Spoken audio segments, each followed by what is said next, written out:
Sunrise 12 Sunrise 12 Grammar and Functions ڕێزمان وەرکەکان Unit 3 یەکەی سێم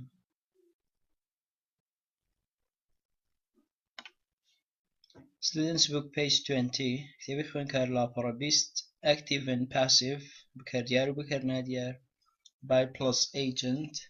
By و agent بکار By و agent هەمان مانای passive دەگەینەوە تەمەن بەستێتی passive بەکاربێنی لەگەڵ ستێکی بەکاردیارمان هەبێ active بەپێی ئەو یاسایە subject لەسەرەتادا هەیە دەکرێت بە دوای subjectدا auxiliary verb هەبێ verbمان هەیە بە دوای verbدا objectمان هەیە object ناوێکە یان جێناوێک کە ڕاستەوخۆ بە دوای کرداردا دێ لە ڕستەی ئینگلیزیدا ئەگەر ڕستێکی بەو شێوەمان هەیە بیگۆڕین بۆ passive بەکارنادیار سەرەتا objectەکە دێنینە سەرەتا auxiliary verbەکە دەنووسینەوە تەنها لە ڕووی تاکیدی و کۆیەتیەوە دەکرێت هەندێک جار پێویست بە auxiliary verbەکە بگۆڕین واتە دەکرێت ئەزێ بیگۆڕین بۆ a یان بە پێچەوانەوە has بێ بیگۆڕین بۆ have یان بە پێچەوانەوە was بێ بیگۆڕین بۆ were یان بە پێچەوانەوە is و has و was لەگەڵ object یان subjecتی تاکدا بەکاردێن a have were لەگەڵ object یان subjecتی کۆدا بەکاردێن auxiliary verbەکە کوتمان دەنووسینەوە یەکێک لە شێوەکانی بی زیاد دەکەین کە زیادکردنی یەکێک لە شێوەکانی بی بەپێی ئەو تێبینیانەی خوارەوە دواتر باس دەکەین ئەو کرداردەیەتی دەیگۆڕین بۆ past participle شێوەی سێم ئەگەر داوای کرد بوو by و agent بەکاربێنین ئەوا لە کوتای ڕستەکە by دەنووسین و بە دوای byدا subjectەکە دەنووسینەوە کە پێی دەگوترێت agent note تێبینی B is added according to the auxiliary verb کردداری بی زیاد دەکرێت بە گوێرەی auxiliary verbەکە or the given time maker or the given tense maker یان بە گوێرەی ئەو tense makerێکە لە کۆتاییدا دراوە ئەگەر ڕستێکی present simple مان هەبێ ڕانەبردووی سادە لە ڕانەبردووی سادە auxiliary verb نییە بۆ یەکێک لە شێوەکانی بی زیاد دەکرێن ئەزیان ئەم یان ئا ئەگەر objectەکە تاک بێ ئەگەر ئای پێ ئەم ئەگەر کۆ بێ ئا بە دوای کردداری بیشدا past participle دەنووسرێتەوە ئەگەر لە ڕستێکدا داوای کرد بێ every یعنی هەریان on Mondays یان on لەگەڵ هەرێکێک لە ڕۆژەکانی هەفتەهات بێ داوای کرد بێ بەکاری بێنین ئەو دەزانین کاستەکە present simple ئەوەتە auxiliary verb تێدا ناوێت تەنها کردداری بی کە ئەزیان ئەم یان ئا دەبێ past simple ڕابردووی سادە لە past simpleدا بە هەمان شێوە auxiliary verbمان نییە کردداری بیەکەیان was دەبێ یان were ئەگەر objectەکە تاک بێ was ئەگەر کۆ بێ were دەبێت بە دوای ئەوەشدا past participle دەنووسرێتەوە ئەگەر یەک لەو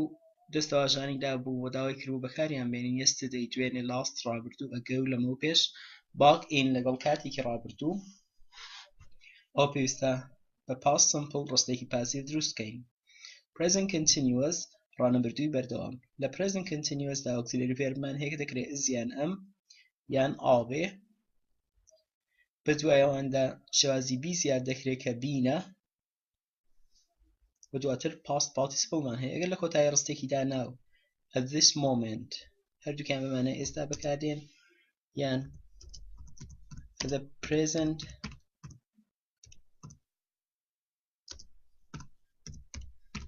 time هەبێت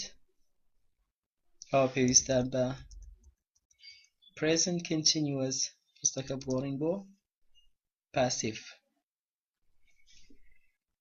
past continuous ڕابردووی بەردەوام auxiliary verbەکەی was یان were was لەگەڵ objecتی تاکدا were لەگەڵ objecتی کۆدا کردداری دیەکە بەمان شێوە بینە بە دواییشدا past participle دێت ئەگەر ڕستێکی present perfect مان هەبێ ڕانەبردووی تەواو auxiliary verbەکەی has یان have ئەگەر objecتەکە کۆ بێ have ئەگەر تاک بێ has بەکاردێ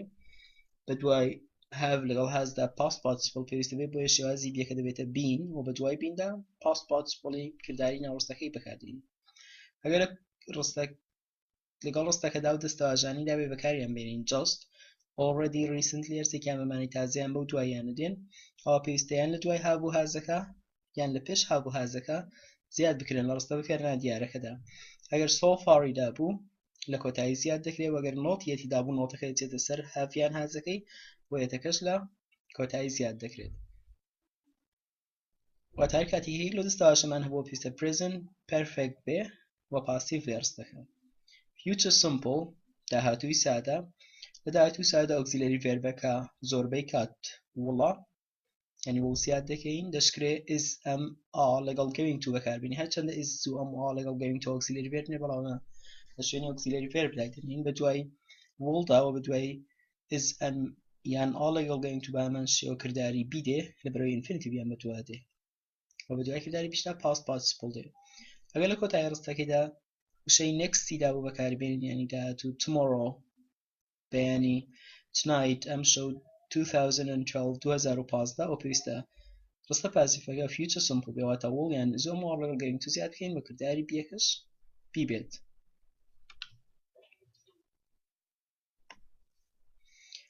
models اگر یکی لوانی دا بکاری بینیم و داوی که بکاری بین can could would may might shall should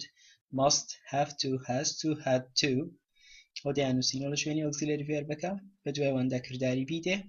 و دوی کرداری بیده که خودی بیا برای infinity بیان بدواده و دوی بیکش دا past participle دید آنی لیر برنگی سوز نسراون auxiliary verb و آنی برنگی سور نسراون کرداری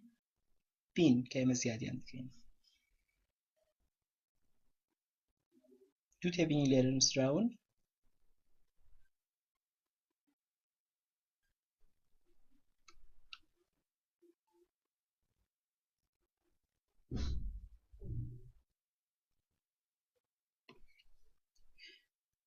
examples نمونه change the following into passive أنا بقرا برستي بكرنا ديار يكم a forgotten people constructed the Stonehenge قالك لبير كراو Stonehenge يندروس كن برستي past simple يكم جار object كدين نسترتا Stonehenge يعني the Stonehenge لبروي past simple auxiliary verb تداني كاتا auxiliary verb كنا نسره بيستيك إغلاشيو خاني بزياد بكري شوكا constructed past كاتا وزيان مرزياد ذكر Stonehenge تاكا وزياد كين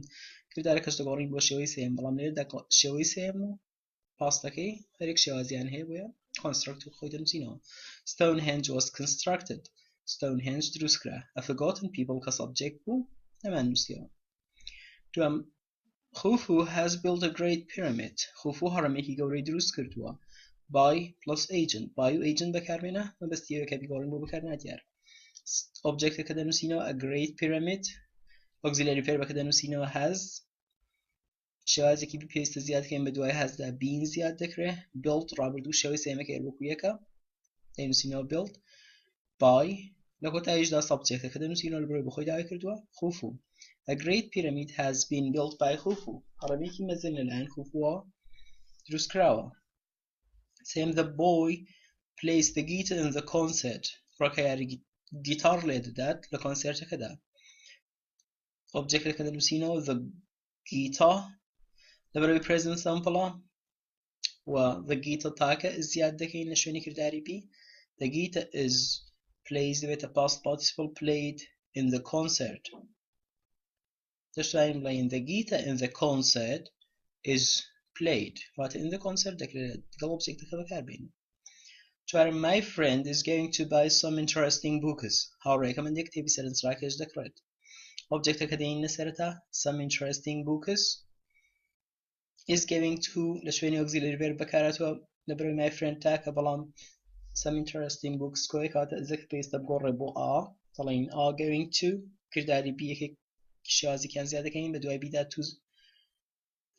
لبروي تو هبت هر بيدا نسرت by دبتا past participle دبتا bought some interesting books are going to be bought هنديك تبي سرن سراكش دكر درين the teams are carrying out some plans تيما كان هنديك plans يبزي كان object كده نسينو some plans auxiliary verb كده نسينو في سكرتاري كي بيزياد كلمة دوي alda being بكارده carry عند خلالتي وإيدي بزياد ذكره carried out هنديك plan جبزي ذكرين some early humans invented the first tools مرو بسرتايا كان يكمين أمريكانيان دا هنا object كيلا سرتايا نسينو the first tools لبروي past simple auxiliary verb بيسنا كزياد كين كرداري بي زياد كين لبروي the first tools كوي و past simple ways زیاد دەکرێ invented ڕابردوو past participleەکەی خۆیەتی وێ خۆی دەنووسێتەوە the first tools were invented لەو ڕستانەدا چکە لە نمونەی دووەم سەبجێکتەکە نەنووسراوەتەوە لەبەرەوەی بۆ خۆی داوای نەکردەوە ئەگەر داوای کرد باو ئیجن بەکاربێنین ئەو کاتە لە کۆتاییدا سەبجێکتەکە دەنووسینەوە بە دوای باینە ئەوە شێوازێکە کە ئەگەر ڕستەی تەواو بداتەوە بیگۆڕی بۆ پاسیف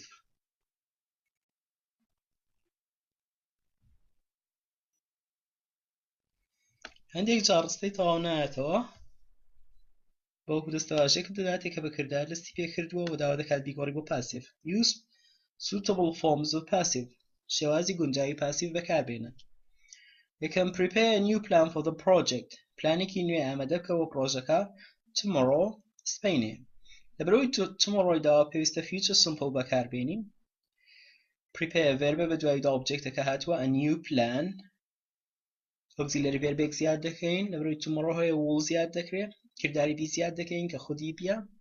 a new plan will be prepare دەبێتە past participle prepared for the new project tomorrow a new plan will be prepared for the project tomorrow پلانێکی نوێ بۆ پرۆژەکە ئامادە دەکرێت سبەینێ دووەم build a large school in our village قوتابخانێکی گەورە دروست بکەن لە گوندەکەمان last year ساڵی ڕابردوو دووبارە بە verb دەستی پێکردووە build objectەکە دەنووسین a large school لەبەرەوەی last year داوە past simple پێویست بە auxiliary verb ناکە کردداری بی دەنووسین لەبەرەوەی large school تاکە was زیاد دەکرێت was built شەوەی سێمەکە دەبێتە built in our village last year large school was built in our village last year قوتابخانەیەکی گەورە دروستکرا لە گوندەکەمان ساڵی ڕابردوو سێم provide the students with new books کتێبی نوێ بە خوێندکارەکان دابین بکە already بەکاربێن لەبەرەوەی داکرێت already بەکاربێنین کاتە present perfectە objectەکە دەنووسینەوە the students auxiliary verbi have زیاد دەکەین لەبەرەوەی the students کۆیە already دەکرێت لە دوای have نووسرێت دەکرێت لە پێش have نووسرێت لە پێش have نووسراوە کردداری بی زیاد دەکەین بە دوای هافدا بین بەکاردێ کرددارە سەرەکیەکە provide دەبێتە past participle provided with new books the students already have been provided with new books دەبێت خوێندکارەکان کتێبی نوێیان بۆ دابین کراوە چوارم send the documents to the agent بەڵگەنامەکان بنێرە بۆ بریکارەکە now ئێستا لەبەرەوەی now هەیە کاتە present perfectە ببورن کاتە present continuous پێویستە بەکاربێنین ڕانەبردووی بەردەوام objectەکە دەنووسینەوە the documents auxiliary verbێک زیاد دەکەین یان is یان a یان m لەبەرەوەی the documents کۆیە a زیاد دەکرێت کردداری بی بە دوای ئاڵدا بین دەبێت send دەبێتە send past participleەکەی بۆ تەواوکەرەکەس دەنووسینەوە to the agent now documents are being sent to the agent now بەڵگەنامەکان ئێستا بۆ بریکارەکە دەنێرێن ئەو چوار نمونانە هەرێکێک لەو شێوازانەیە کە دەکرێتەوە نمونەکانی کە ئەمان شێوازن دووبارە بوونەوە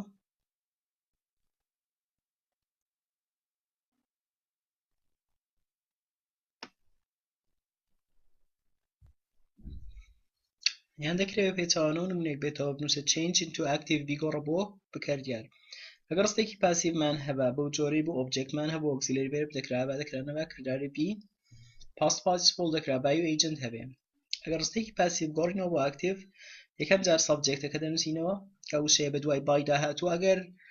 بای وە هیچ وشەیەکی بە دووادا نەهات بۆم کاتێک دەتوانین وشەی they لە شوێنی سەبجێکت زیاد بکەین ئەگەر auxiliary verb هەبوو دەنووسرێتەوە کردداری بیەکە لایەتێ past participleەکە دەبێتەوە کرددارێکی ئاسایی بە گوێرەی auxiliary verbەکەی و objectەکە دێتەوە شوێنی خۆی نمونەی یەکەم it was built approximately 4600 years by Khufu نزیکەی 4600 ساڵ لەمەوە پێش لەلایەن خوفو دروستکرا خوفو دێنینەوە سەرەتا was کردداری بێلایەتێ کردداری سەرەکیەکە دێنینەوە built لەبەرەوەی past simple built هەروەک خۆی دەمێنێتەوە ئیتەکە objectێک دێتەوە دوای verbەکەی approximately 4600 years ago Khufu built it approximately 4600 years ago لە نمونەی دووەمدا بای و ئیجنتی تێدانێ بۆیە بخۆمان سەبجێکتێکمان زیاد کردووە they یان people